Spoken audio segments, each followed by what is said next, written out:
அனைவருக்கும் எஸ்பி ஸ்லோகாஸின் இனிய வணக்கம். ஸ்ரீ மகாலட்சுமி சுப்பிரபாதம். ஓம் ஓம் ஓம். श्रीलक्ष्मी श्रीमहालक्ष्मी क्षीरसागरकन्यके उत्तिष्ठ हरिसम्प्रीते भक्तानां भाग्यदायिनी. उत्तिष्ठोत्तिष्ठ श्रीलक्ष्मी विष्णुवक्षस्थलालये. उत्तिष्ठ करुणापूर्णे लोकानां शुभदायिनी. श्रीलक्ष्मी श्रीमहालक्ष्मी क्षीरसागरकन्यके उत्तिष्ठ हरिसम्प्रीते भक्तानां भाग्यदायिनी. उत्तिष्ठोत्तिष्ठ श्रीलक्ष्मी विष्णुवक्षस्थलालये. उत्तिष्ठ करुणापूर्णे लोकानां शुभदायिनी. श्रीपद्ममध्यवसिते वरपद्मनेत्रे श्रीपद्महस्तचिरपूजितपद्मपादे श्रीपद्मजातजननी शुभपद्मवक्त्रे श्रीलक्ष्मी भक्तवरदे तव सुप्रभातम्. जाम्बूनदाभसमकान्ति विराजमाने तेजोस्वरूपिणि सुवर्णविभूषिताङ्गी सौवर्णवस्त्रपरिवेष्टितदिव्यदेहे श्रीलक्ष्मी भक्तवरदे तव सुप्रभातम्. सर्वार्थसिद्धिदे विष्णुमनोनुकूले सम्प्रार्थिता किल जनावनदिव्यशीले. दारिद्र्यदुःखभयनाशिनि भक्तपाले श्रीलक्ष्मी भक्तवरदे तव सुप्रभातम्. चन्द्रानुजे कमलकोमलगर्भजाते चन्द्रार्कवह्नि नयने शुभचन्द्रवक्त्रे हे चन्द्रिका समशुशीतलमन्दहासे श्रीलक्ष्मी भक्तवरदे तव सुप्रभातम्. श्री आदिलक्ष्मी सकलेप्सितदानदक्षे श्रीभाग्यलक्ष्मी शरणागतदीनपक्षे ऐश्वर्यलक्ष्मी चरणार्चितभक्तरक्षिन् श्रीलक्ष्मी भक्तवरदे तव सुप्रभातम्. श्रीधैर्यलक्ष्मी निजभक्तहृदन्तरस्थे सन्तानलक्ष्मी निजभक्तकुलप्रवृद्धे श्रीज्ञानलक्ष्मी सकलागमज्ञानदात्री श्रीलक्ष्मी भक्तवरदे तव सुप्रभातम्. सौभाग्यदात्री शरणं गजलक्ष्मी पाहि. दारिद्र्यध्वंसिनि नमो वरलक्ष्मी पाहि. सत्सौख्यदायिनि नमो धनलक्ष्मी पाहि. श्रीलक्ष्मी भक्तवरदे तव सुप्रभातम्. श्रीराज्यलक्ष्मी नृपवेश्मगते सुहासिन् श्रीयोगलक्ष्मी मुनिमानसपद्मवासिन् श्रीधान्यलक्ष्मी सकलावनिषेमदात्री श्रीलक्ष्मी भक्तवरदे तव सुप्रभातम्. श्रीपार्वती त्वमसि श्रीकरिशैव शैले क्षीरोददेस्त्वमसि पावनि सिन्धुकन्या. स्वर्गस्थले त्वमसि कोमले स्वर्गलक्ष्मी श्रीलक्ष्मी भक्तवरदे तव सुप्रभातम्. गङ्गा त्वमेव जननी तुलसी त्वमेव कृष्णप्रिया त्वमसि भाण्डिरदिव्यक्षेत्रे. राजगृहे त्वमसि सुन्दरि राज्यलक्ष्मी श्रीलक्ष्मी भक्तवरदे तव सुप्रभातम्. पद्मावती त्वमसि पद्मवने वरेण्ये श्रीसुन्दरी त्वमसि श्रीशतशृङ्गक्षेत्रे. त्वं भूतलेसि शुभदायिनि मर्त्यलक्ष्मी श्रीलक्ष्मी भक्तवरदे तव सुप्रभातम्. चन्द्रा त्वमेव वरचन्दनकाननेषु देवी कदम्बविपिनीसि कदम्बमाला त्वं देवि कुन्दवनवासिनि कुन्ददन्ती श्रीलक्ष्मी भक्तवरदे तव सुप्रभातम् श्रीविष्णुपत्नि वरदायिनि सिद्धलक्ष्मी सन्मार्गदर्शिनि शुभङ्करि मोक्षलक्ष्मी श्रीदेवदेवि करुणागुणसारमूर्ते श्रीलक्ष्मी भक्तवरदे तव सुप्रभातम् अष्टोत्तरार्चनप्रिये सकलेष्टदात्री हे विश्वधात्रि सुरसेवितपादपद्मे सङ्कष्टनाशिनि सुकङ्करि सुप्रसन्ने श्रीलक्ष्मी भक्तवरदे तव सुप्रभातम् आद्यन्तरहिते वरवर्णिनि सर्वसेव्ये सूक्ष्मातिसूक्ष्मतररूपिणि स्थूलरूपे सौन्दर्यलक्ष्मि मधुसूदनमोहनाङ्गी श्रीलक्ष्मी भक्तवरदे तव सुप्रभातम् सौख्यप्रदे प्रणतमानसशोकहन्त्री अम्बे प्रसीद करुणासुदयार्द्रदृष्ट्यां सौवर्णहारमणिनूपुरशोभिताङ्गी श्रीलक्ष्मी भक्तवरदे तव सुप्रभातम् नित्यं पठामि जननी तव नाम स्तोत्रम् नित्यं करोमि तव नाम जपं विशुद्धे नित्यं शृणोमि भजनं तव लोकमातः श्रीलक्ष्मी भक्तवरदे तव सुप्रभातम् माता त्वमेव जननी जनकस्त्वमेव देवी त्वमेव मम भाग्यनिधिस्त्वमेव सद्भाग्यदायिनि त्वमेव शुभप्रदात्री श्रीलक्ष्मी भक्तवरदे तव सुप्रभातम् वैकुण्ठधामनिलये कलिकल्मषग्ने नाकाधिनाथ विनुते अभयप्रदात्री सद्भक्तरक्षणपरे हरिचित्तवासिन् श्रीलक्ष्मी भक्तवरदे तव सुप्रभातम् निर्व्याजपूर्णकरुणारससुप्रवाहे राकेन्दुबिम्बवदने त्रिदशाभिवन्द्ये आब्रह्मकीटपरिपोषिनि दानहस्ते श्रीलक्ष्मी भक्तवरदे तव सुप्रभातम् लक्ष्मीति पद्मनिलयेति दयापरेति भाग्यप्रदेति शरणागतवत्सलेति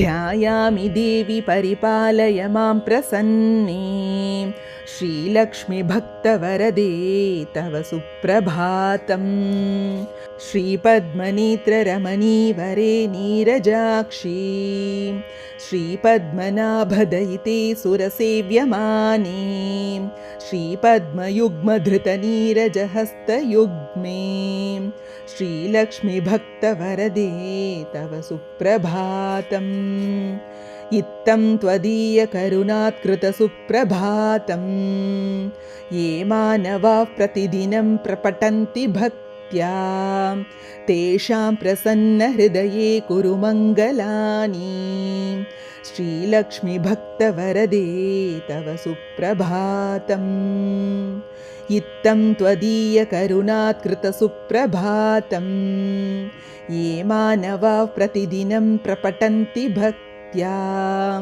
तेषां प्रसन्नहृदये कुरु मङ्गलानि श्रीलक्ष्मी भक्तवरदे तव सुप्रभातम् जलदीशसुते जलजाक्षवृते जलजोद्भवसन्नुते दिव्यमते जलजान्तरनित्यनिवासरते शरणं शरणं वरलक्ष्मी नमः जलधीशसुते जलजाक्षवृते जलजोद्भवसन्नुते दिव्यमते जलजान्तरनित्यनिवासरते शरणं शरणं वरलक्ष्मी नमः प्रणताखिलदेवपदाब्जयुगे भुवनाखिलपोषणश्रीविभवे नवपङ्कजहारविराजगले शरणं शरणं गजलक्ष्मि नमः। घनभीकरकष्टविनाशकरी निजभक्तदरिद्रप्रनाशकरी ऋणमोचनि पावनि सौख्यकरी शरणं शरणं धनलक्ष्मि नमः। अतिभीकरक्षामविनाशकरी जगदेकशुभङ्करि धान्यप्रदे सुखदायिनि श्रीफलदानकरी शरणं शरणं शुभलक्ष्मि नमः। सुरसङ्घशुभङ्करि ज्ञानप्रदे मुनिसङ्घप्रियङ्करि मोक्षप्रदे नरसङ्घजयङ्करि भाग्यप्रदे शरणं शरणं जयलक्ष्मि नमः। परिसेवितभक्तकुलोद्धरिणि परिभावितदासजनोद्धरिणि मधुसूदनमोहिनि श्रीरमणि शरणं शरणं तव लक्ष्मि नमः। शुभदायिनि वैभवलक्ष्मि नमो वरदायिनि श्रीहरिलक्ष्मि नमः। सुखदायिनि मङ्गललक्ष्मि नमो शरणं शरणं सततं शरणं। वरलक्ष्मि नमो धनलक्ष्मि नमो जयलक्ष्मि नमो गजलक्ष्मि नमः। जय षोडशलक्ष्मि नमोऽस्तु नमो शरणं शरणं सततं शरणं। नमो आदिलक्ष्मी नमो ज्ञानलक्ष्मी नमो धान्यलक्ष्मी नमो भाग्यलक्ष्मी। महालक्ष्मी संतानलक्ष्मी प्रसीद नमस्ते नमस्ते नमो शान्तलक्ष्मी। नमो सिद्धिलक्ष्मी नमो मोक्षलक्ष्मी नमो योगलक्ष्मी नमो भोगलक्ष्मी। नमो धैर्यलक्ष्मी नमो वीरलक्ष्मी नमस्ते नमस्ते नमो शान्तलक्ष्मी। अज्ञानिना मया दोषान् शेषान् विहितान् रमे क्षमस्वत्वं क्षमस्वत्वम् अष्टलक्ष्मी नमोऽस्तु ते। अज्ञानिना मया दोषान् शेषान् विहितान् रमे क्षमस्वत्वं क्षमस्वत्वम् अष्टलक्ष्मी नमोऽस्तु ते। देवी विष्णुविलासिनी शुभकरी दीनातिविच्छेदिनी सर्वैश्वर्यप्रदायिनी सुखकरी दारिद्र्यविध्वंसिनी नानाभूषितभूषणाङ्गी जननी क्षीराब्धिकन्यामणी देवी भक्तसुपोषिणी वरप्रदे लक्ष्मी सदा पाहि माम्। सद्यप्रफुल्लसरसीरुहपत्रनेत्रे हारिद्रलेपितसुकोमलश्रीकपोले पूर्णेन्दुबिम्बवदने कमलान्तरस्ते लक्ष्मी त्वदीयचरणौ शरणं प्रपद्ये। सद्यः प्रफुल्लसरसीरुहपत्रनेत्रे हारिद्रलेपितसुकोमलश्रीकपोले पूर्णेन्दुबिम्बवदने कमलान्तरस्ते लक्ष्मी त्वदीयचरणौ शरणं प्रपद्ये। भक्तान्तरङ्गगतभावविदे नमस्ते रक्ताम्बुजातनिलये स्वजनानुरक्ते मुक्तावलीसहितभूषणभूषिताङ्गी लक्ष्मी त्वदीयचरणौ शरणं प्रपद्ये।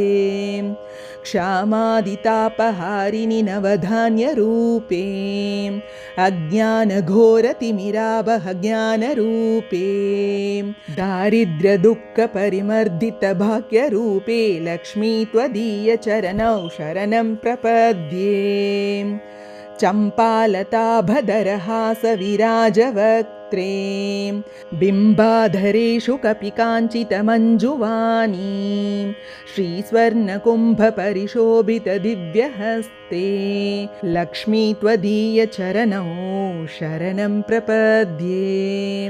स्वर्गापवर्गपदविप्रदे सौम्यभावे सर्वागमादिविनुते शुभलक्षणाङ्गी नित्यार्चिताङ्घ्रियुगले महिमाचरित्रे लक्ष्मी त्वदीयचरणौ शरणं प्रपद्ये जाज्वल्यकुण्डलविराजितकर्णयुग्मे सौवर्णकङ्कणसुशोभितहस्तपद्मे मञ्जीरसिञ्जितसुकोमलपावनाङ्ग्रे लक्ष्मी त्वदीयचरणौ शरणं प्रपद्ये सर्वापराधशमनी सकलार्थदात्री पर्वेन्दुसोदरि सुपर्वगणाभिरक्षिन् दुर्वारशोकमयभक्तगणावनेष्टे लक्ष्मी त्वदीयचरणौ शरणं प्रपद्ये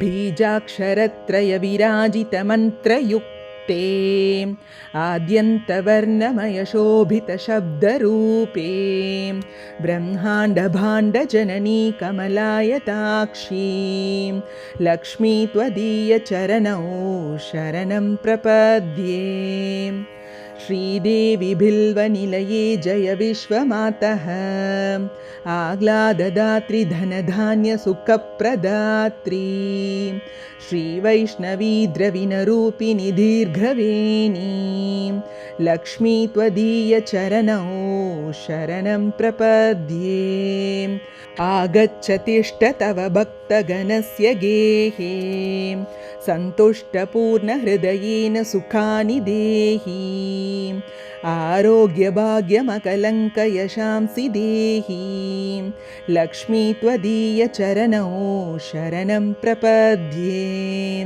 श्री आदिलक्ष्मी शरणं शरणं प्रपद्ये श्री अष्टलक्ष्मी शरणं शरणं प्रपद्ये श्री विष्णुपत्नी शरणं शरणं प्रपद्ये लक्ष्मी त्वदीयचरणौ शरणं प्रपद्ये श्री आदिलक्ष्मी शरणं शरणं प्रपद्ये श्री अष्टलक्ष्मी शरणं शरणं प्रपद्ये श्री विष्णुपत्नी शरणं शरणं प्रपद्ये लक्ष्मी त्वदीयचरणौ शरणं प्रपद्ये मङ्गलं करुणापूर्णे मङ्गलं भाग्यदायिनी मङ्गलं श्रीमहालक्ष्मी मङ्गलं शुभमङ्गलम् अष्टकष्टहरे देवी अष्टभाग्यविवर्धिनी मङ्गलं श्रीमहालक्ष्मी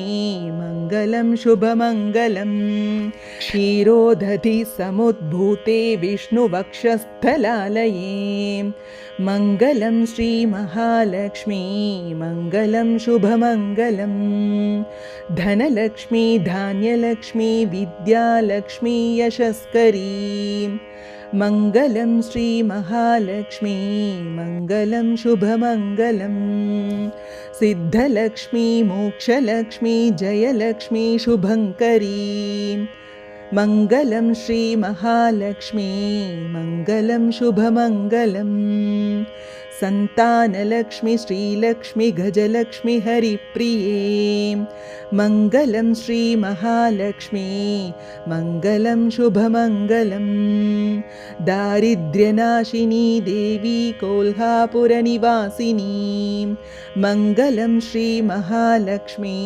मङ्गलं शुभमङ्गलम् वरलक्ष्मी धैर्यलक्ष्मी श्रीषोडशभाग्यङ्करी मङ्गलं श्रीमहालक्ष्मी मङ्गलं शुभमङ्गलम् मङ्गलं मङ्गलं नित्यं मङ्गलं जयमङ्गलम् मङ्गलं श्रीमहालक्ष्मी मङ्गलं शुभमङ्गलम् मङ्गलं मङ्गलं नित्यं मङ्गलं जयमङ्गलम् मङ्गलं श्रीमहालक्ष्मी मङ्गलं शुभमङ्गलम्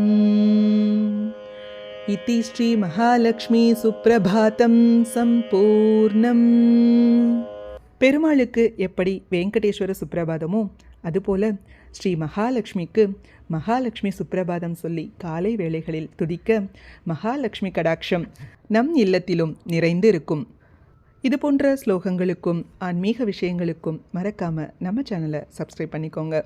நல்லதே நடக்கட்டும், நன்மையே பிறக்கட்டும். நன்றி, வணக்கம்.